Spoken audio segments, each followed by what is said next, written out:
Assalamualaikum warahmatullahi wabarakatuh.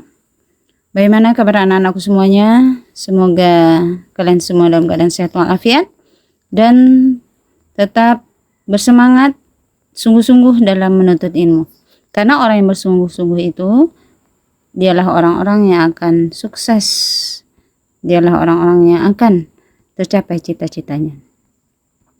Baiklah, kembali berjumpa di video pembelajaran kali ini, yaitu video pembelajaran Pendidikan Agama Islam dan Budi Pekerti kelas 7 semester 1, masih di bab 1 ya, yaitu berkaitan kandungan Quran surat An-Nisa ayat 59 dan Quran surat An-Nahl ayat 64, yaitu tentang posisi hadis terhadap Al-Quran.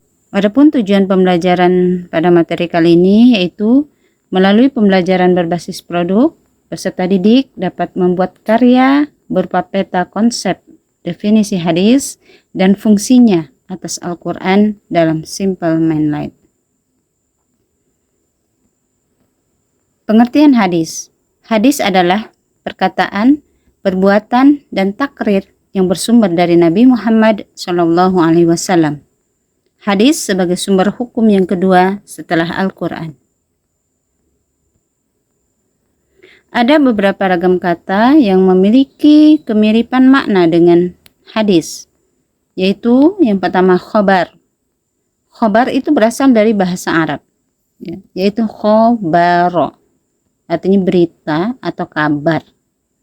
Kalau bahasa Indonesianya kabar, jadi sudah menjadi bahasa serapan. Ya.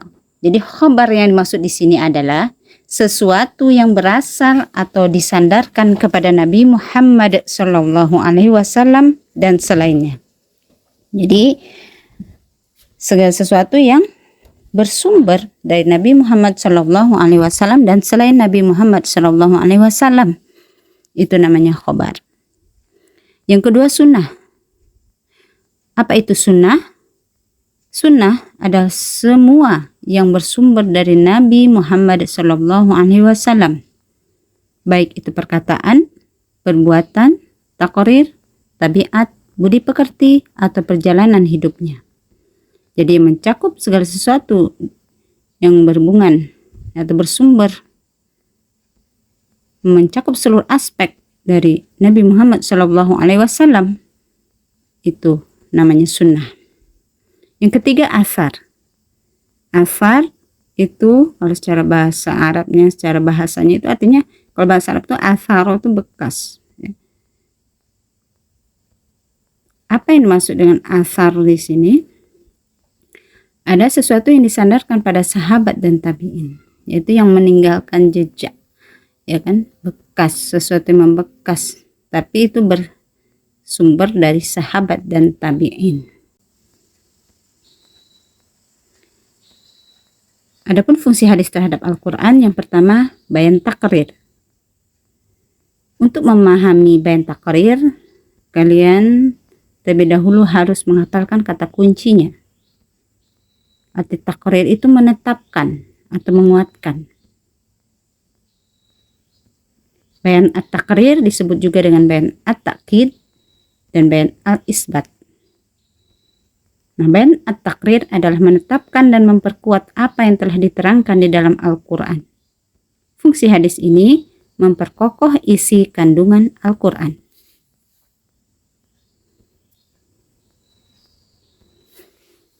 Yang kedua, bayan at-tafsir.